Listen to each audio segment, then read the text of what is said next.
आपका अकाउंट का टीचर। बच्चों, आज का हमारा टॉपिक रहेगा जनरल एंट्री, और जनरल एंट्री में हम सीखेंगे आज रूल ऑफ डेबिट क्रेडिट क्या होते हैं, एंड बच्चों किस प्रकार से किसी भी अकाउंट को डेबिट कैसे किया जाएगा, क्रेडिट कैसे किया जाएगा, इसके बारे में जानेंगे। तो today topic is general rule of debit credit, why modern approach system. बच्चों, हमें जनरल एंट्री के अंदर जो डबल एंट्री सिस्टम हो उसमें डेबिट क्रिएट करने के दो प्रकार के रूल पाए जाते हैं। इसमें पहला है हमारा मॉडर्न अप्रोच सिस्टम और सेकंड होता है ट्रेडिशनल अप्रोच। बच्चों, आज हम सिर्फ मॉडर्न सिस्टम के बारे में बात करेंगे कि किसी भी अकाउंट्स को डेबिट क्रेडिट कैसे किया जाता है।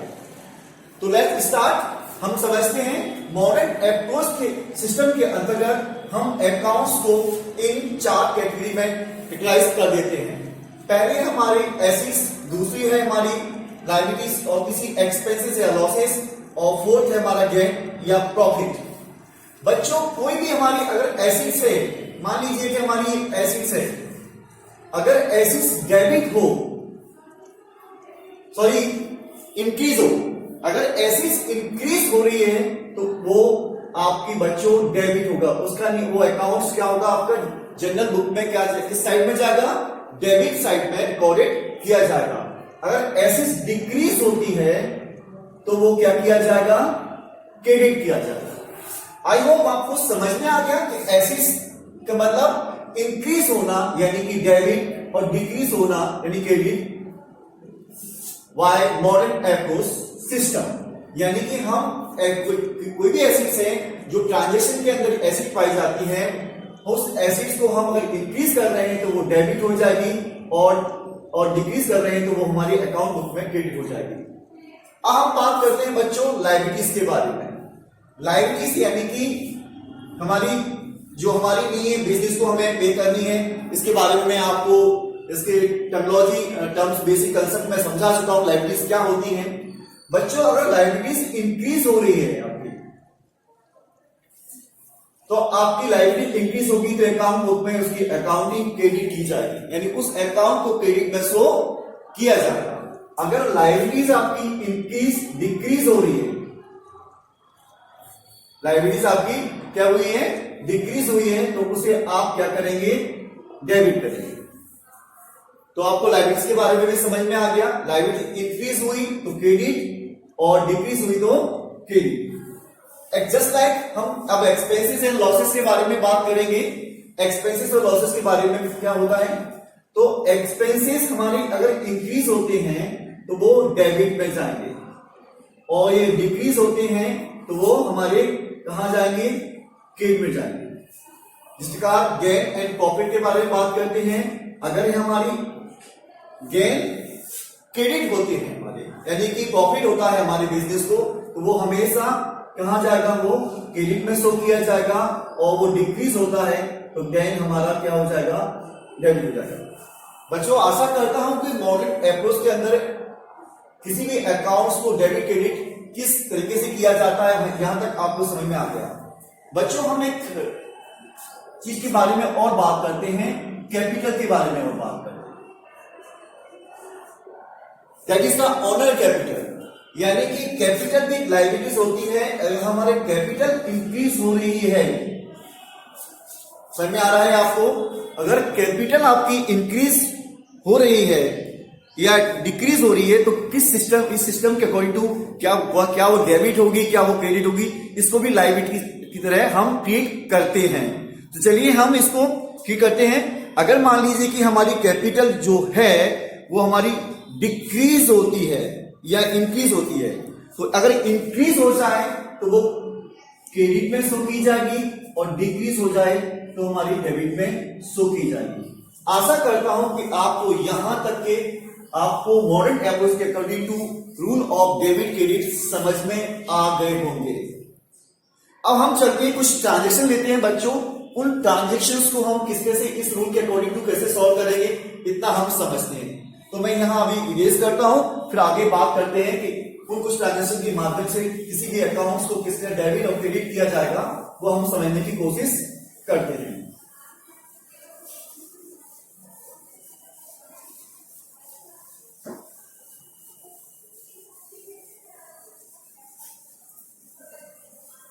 चलिए हम एक ट्रांजेक्शन लिखने जा रहे हैं।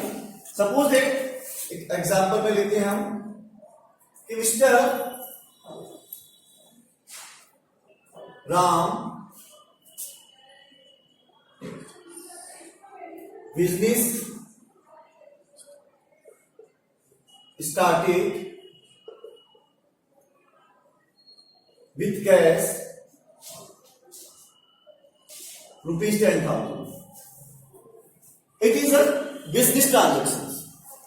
बच्चों यहां पर हम इस ट्रांजेक्शन के अंदर मैंने आपको कहा था कि एक लॉजिक बताया था कि इस लॉजिक में क्या होता है कि किसी भी ट्रांजेक्शन के मिनिमम 2 कैटेगरीज के अकाउंट्स पाए जाते हैं। यानी कि हमें इसके अंदर ध्यान ये रखना है कि कोई अकाउंट हमारा या तो एसेट्स का होगा या वो हमारी लायबिलिटीज हो सकती है, एक्सपेंसेस हो सकता है, लॉसेस हो सकता है, या प्रॉफिट एंड गेन हो सकता है, या वो कैपिटल हो सकता है। मैंने बच्चों बताया था कि यहां कौन बिजनेस स्टार्ट कर रहा है। ये आप समझ रहे ये आपका बिजनेस है। मैं इसको डीपली समझा रहा हूं फिर भी आपका रिवीजन हो जाए, इतना समझने की कोशिश कर रहा हूं। ये आपका एक बिजनेस है, आपका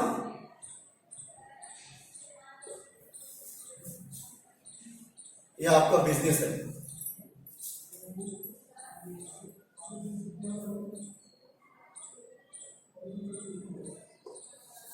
और इसलिए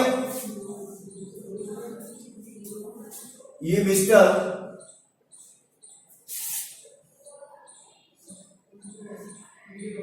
राम है, वो एक ओनर है।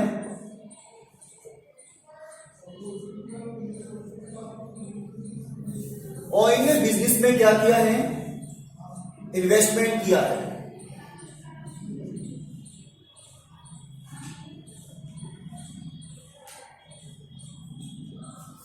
क्या किया है बच्चों, यहां पर इन्वेस्टमेंट उनमें सिर्फ ध्यान रखिए यहां पर कैश इन्वेस्टमेंट की है।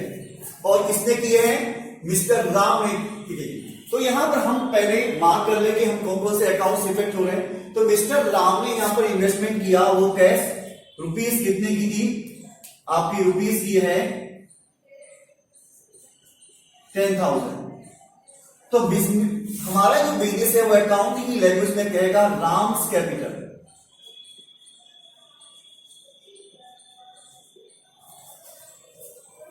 तो हमारे यहां पर आप देखें कि दो अकाउंट्स इफेक्ट हो गए। एक हो गया हमारा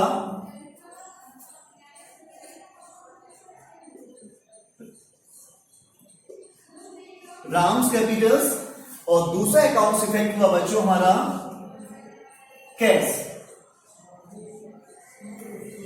तो Ram's capital is a liabilities,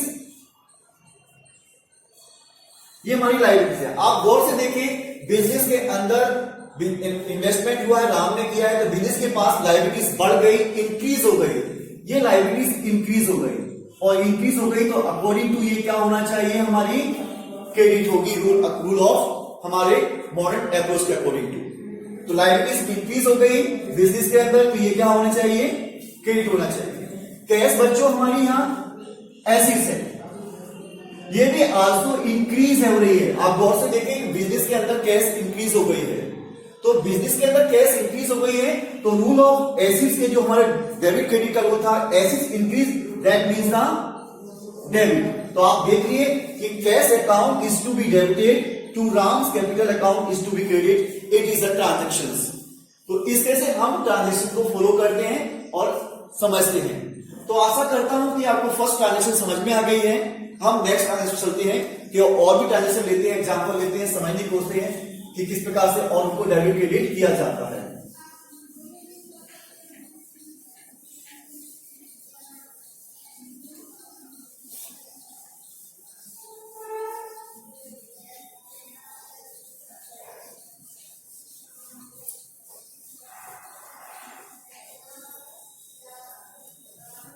तो बच्चों हमारी नेक्स्ट ट्रांजैक्शन से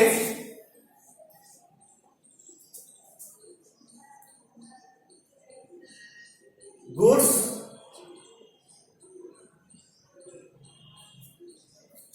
परचेज फ्रॉम सीता रुपीज 5,000। बच्चों देखें तो यहां पर हमारी ट्रांजेक्शन के अंदर एक हमारा गुड्स का अकाउंट इफेक्ट हो रहा है और एक हमारी सीटा इफेक्ट हो रही है। In this transaction there are the two accounts effect. The number one is goods. Actually तरीके से हमारा ये क्या होता है, स्टॉक होता है, और स्टॉक हमारे किस कैटेगरी में आता है, ऐसी कैटेगरी में आता है। और यहां देखिए कि बिजनेस के अंदर हमने गुड्स परचेज किया तो डेफिनेटली हमारा स्टॉक इंक्रीज हो गया, और जब एसिस इंक्रीज होती है तो अभी मैंने आपको बताया था कि रूल के अकॉर्डिंग टू ये क्या होगी, हमारी डेबिट होगी। नेक्स्ट अकाउंट्स हमारा इफेक्ट हुआ है बच्चों इसके अंदर,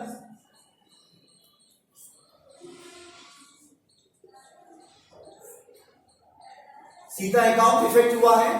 और बच्चों हम जिनसे गुड्स परचेज करते हैं उनको अकाउंट की भाषा में या तो सप्लायर या क्या कहा जाता है, उनको क्रेडिटर्स कहा जाता है।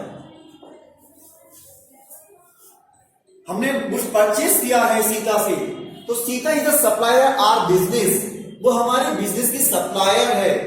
तो in accounting language we call creditors. और क्रेडिटर्स हमारे बच्चों क्या होते हैं, लायबिलिटीज की कैटेगरी में आते हैं, और हमारे पास लायबिलिटीज भी क्या हो गई, हमारी इंक्रीज हो गई। और मेरा एक शॉर्ट सिस्टम मालूम था आपको, अगर एक एसेट्स है और एक लायबिलिटीज है तो मैंने डेफिनेटली कहा है कि ये अगर एक अकाउंट एसेट्स का एक लायबिलिटीज का तो दोनों ही इंक्रीज होंगे डेफिनेटली। एक शॉर्ट सिस्टम बताया था, मैंने समझाया था आपको। तो यहां पर भी लायबिलिटीज इंक्रीज हो गई, और लायबिलिटीज इंक्रीज हो गई तो क्या होगी, हमारी क्रेडिट होगी। तो आशा करता हूं कि इस ट्रांजेक्शन का भी आपको एग्जांपल को अच्छी तरह समझ में आ गया। हम नेक्स्ट एग्जांपल पे चलते हैं और उसको समझने की कोशिश करते हैं कि नेक्स्ट एग्जांपल हमारा क्या है, देखते हैं next example.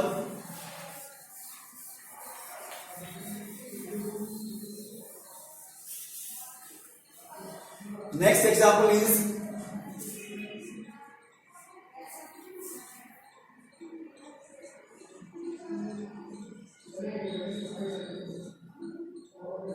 goods sold to Mohan ₹3,000. Goods sold to, it is our business transaction, ये हमारे बिजनेस की ट्रांजेक्शन है। In this transaction one account is goods and second account is the Mohan. There are two accounts effect, तो इसके अंदर दो accounts effect हो गए बच्चों। तो फर्स्ट वन हमारा अकाउंट निकला हमारा गुड्स। अब गुड्स अकाउंट्स हमारे किस कैटेगरी में आएगा बच्चों, स्टॉक, और स्टॉक की कैटेगरी होती है हमारी एसेट्स। यहां देखिए बच्चों, हमारे मैंने आपसे कितनी बार कहा, एक इंडिविजुअल पर्सन बनके अकाउंटिंग की जाती है बच्चों।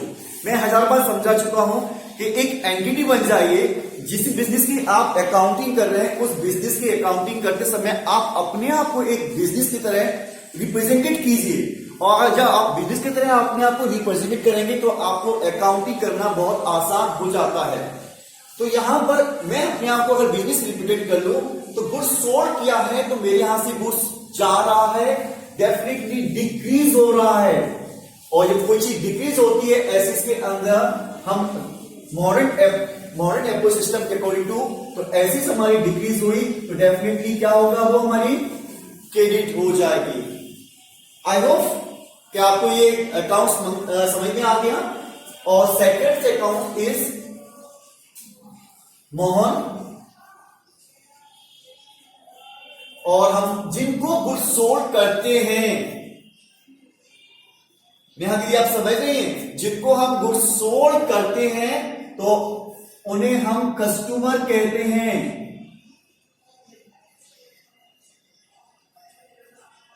वो हमारे कस्टमर्स कहलाएंगे।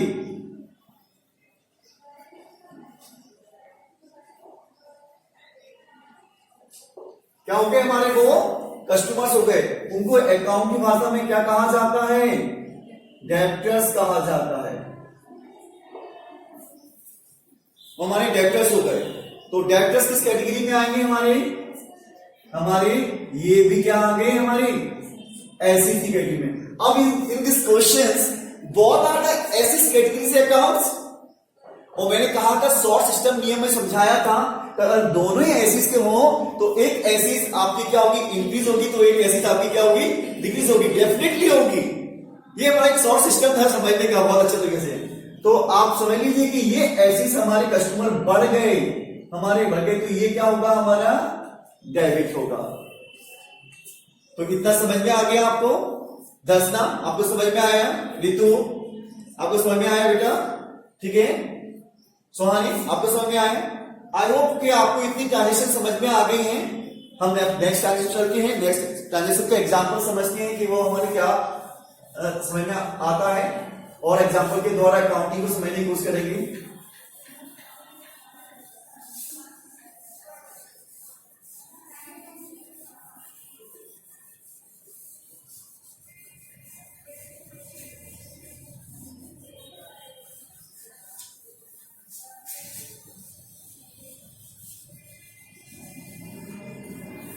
चलिए बच्चों, हम नेक्स्ट ट्रांजेक्शन पे जाते हैं। हमारी नेक्स्ट ट्रांजेक्शन है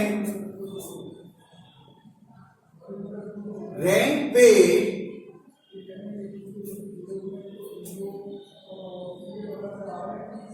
फॉर कैश ₹500। हमने रेंट पे किया ₹4। तो first one accounts effect rent in this transaction, and second one cash rent किस कैटेगरी में आएगा? ये हमारा एक्सपेंसेस है, ये हमारा एक्सपेंसेस है। आपको बताया था मैंने, जो हमारे बिजनेस को ऑपरेटिंग करने के लिए बहुत मस्ट बी कंपल्सरी खर्चे होते हैं, उन्हें हम ऑपरेटिंग एक्सपेंसेस कहते हैं, या ये खर्चा है हमारा बिजनेस चलाए रखने के लिए जरूरी है। तो रेंट एक्सपेंसेस है, और ये एक्सपेंसेस हमारा क्या हुआ है, इंक्रीज हो गया। और मैंने अभी बताया था कि एक्सपेंसेस इंक्रीज होते हैं तो क्या होना चाहिए, according to modern approach system क्या होना चाहिए, आपके डेबिट होगा। क्लियर? फिर नेक्स्ट वन कौन सा अकाउंट इफेक्ट हुआ बच्चों हमारे इसमें? नेक्स्ट वन हुआ है हमारा कैश अकाउंट इफेक्ट हुआ है। और कैश क्या है, हमारी एसिड्स है, और ये कैश एसिड्स है, तो ये क्या हो रही है हमारी बच्चों, डिक्रीज हो रही है। और मैंने कहा था कि डिक्रीज हो रही है तो क्या होना चाहिए, ये क्रेडिट होगी। तो यहां समझ में आ गया आपको? तो रेंट हमारा एक्सपेंसेस था, इंक्रीज हुआ तो डेबिट हुआ, कैश एसिड्स है, डिक्रीज हुई क्रेडिट हुई, तो इस तरह से ही है। अब मैं यहां पर इसकी एक फॉर्मेट बता देता हूं कि किस तरह से फॉर्मेट में इनको किया जाता है। तो बच्चों आपका ये फॉर्मेट देख लीजिए कि फॉर्मेट क्या होता है। तो इस तरह से आपका एक फॉर्मेट होता है।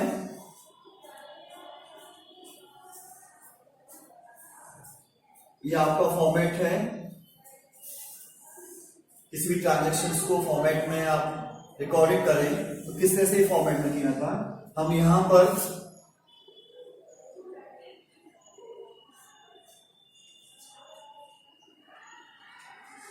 हम जनरल बुक तैयार कर रहे थे, और किसकी कर रहे थे, ऑफ राम की। यहां पर आपकी डेट आ जाती है बच्चों, जिस डेट की डालें, यहां पर डिस्क्रिप्शन लिखें या पर्टिकुलर लिखें।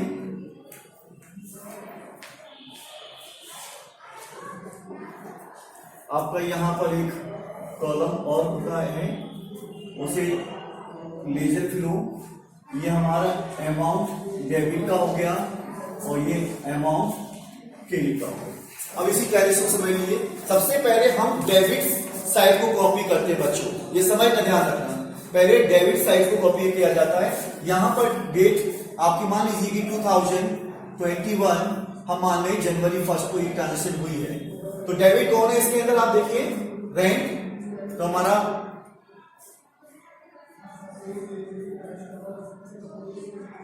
Rent account is to be debited to लगा के हम इसको क्रेडिट वाले को सो रिप्रेजेंट करते हैं।